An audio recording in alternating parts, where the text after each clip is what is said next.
What's up guys, it's John Carden for Primal Performance Coaching, and today we're going to talk about nutrition. Now this is going to be a bit of a controversial nutrition talk. Now basically the title of this is going to be Tracking Without Tracking. Okay, now if you're in the bodybuilding world or the strength performance world and you're doing a lot of nutrition, what does everyone talk about? They talk about macros, nutrients. They talk about, what are your macros, bro?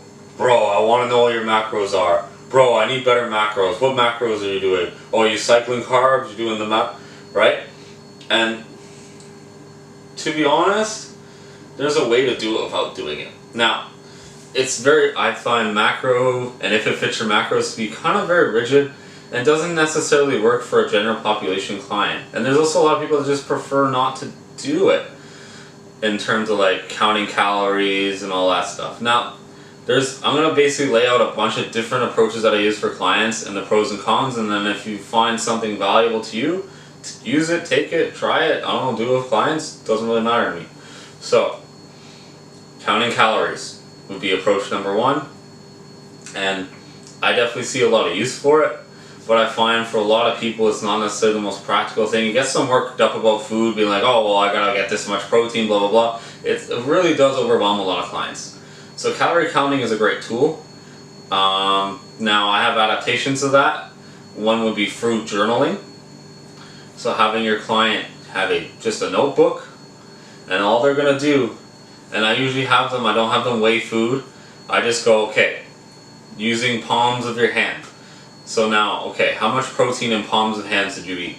Okay, I had 2 palms. Alright, they write that down, they write what it was. Okay, how much fat did you have? Like maybe you had some oil, I had like 2 tablespoons, write that down.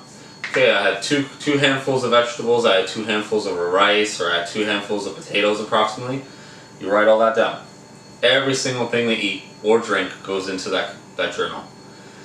And then all I do is I just look and I start making a little bit of modifications, a little bit of tweaks to what they eat and when. It's very simple. Now, you're like, John, well they don't have calories, how are they going to know if they're eating too much, eating too little? Well, if you're just starting out on your weight loss journey, the journaling is great because any reduction is going to see results. And this is a way that we can meter it. Now, as a coach or as the client, you're going to kind of know, like, you're going to have to kind of know how many calories is in everything you're kind of consuming. So if you're doing this for yourself and you don't want to do calorie counting every day, you're going to have to kind of go through online and look up the calories of everything you kind of consume regularly. And then you're going to start to figure out what you could take away or what you could modify. I prefer to modify types of foods for better quality or different quality or different type of food instead of taking things away. And then look at what you're adding, and then you can also link this with habits of exercise too. So that's one thing, is journaling the food and then making little modifications to the journaling versus calorie counting. Another one I love, actually really do love this one, is habit tracking and adding nutritional modification habits in with exercise habits together, and it makes the client feel really good. So basically what you're going to do is you're going to take 2 low-hanging fruit, we call them, so very easy things that the client can do, and then maybe 1 or 2 high-hanging fruits or like more difficult things for the client to do.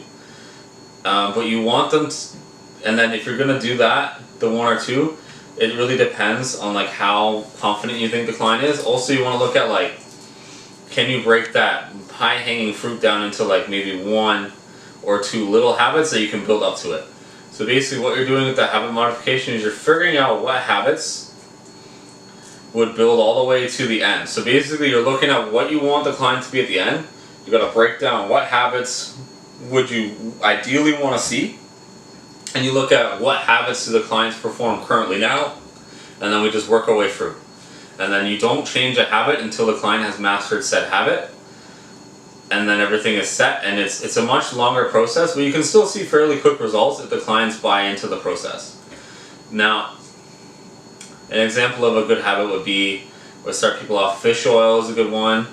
Get them to have fish oil, having them eating in a eating window or intermittent fasting of some sorts.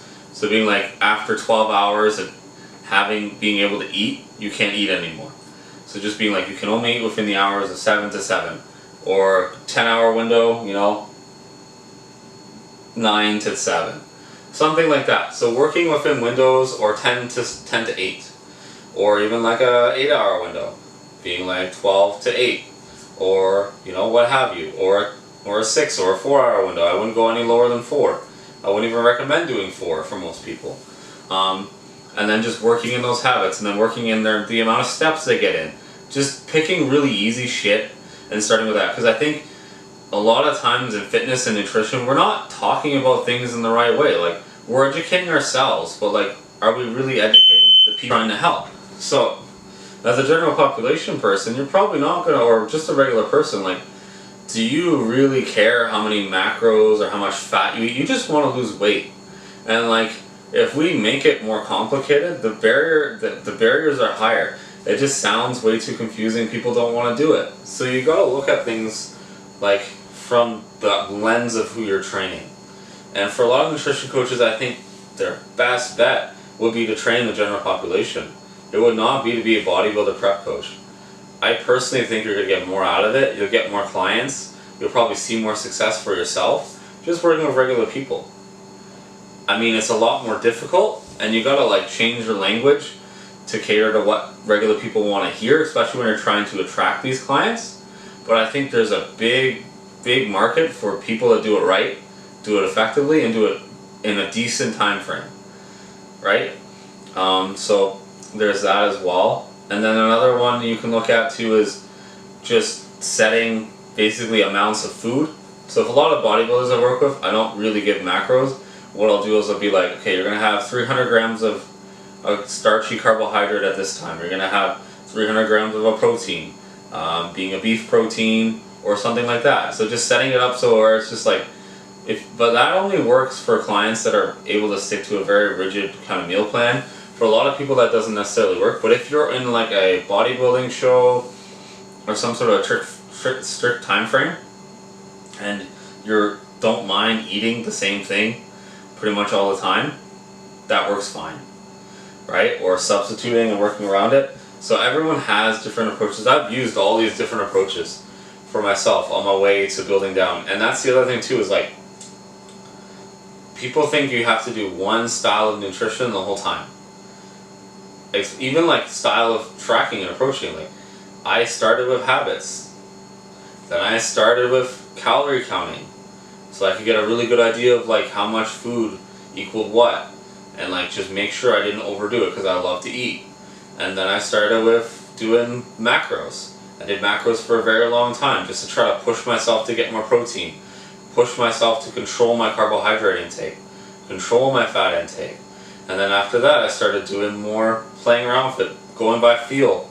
Trying to figure out how much I could eat and not lose weight. But also not gain weight. And then I went back into a cut. And then I'm doing something similar. I'm eating, I'm cycling, and then if you're doing like carb cycling and stuff, you're probably going to need to track your macros so you have an idea of what's going on. So it really just depends on like what is the best thing for you. But this is the thing that I would like to address with the fitness industry is we're too rigid. If you're a coach, you're like, I'm this coach and I do this and that's how we do for nutrition. Nutrition should be one thing that's very fluid. So if you guys like that video, if you got anything out of it, feel free to like and subscribe to the channel. Feel free to send me a message if you got any questions that you want me to go over. Until then, see you.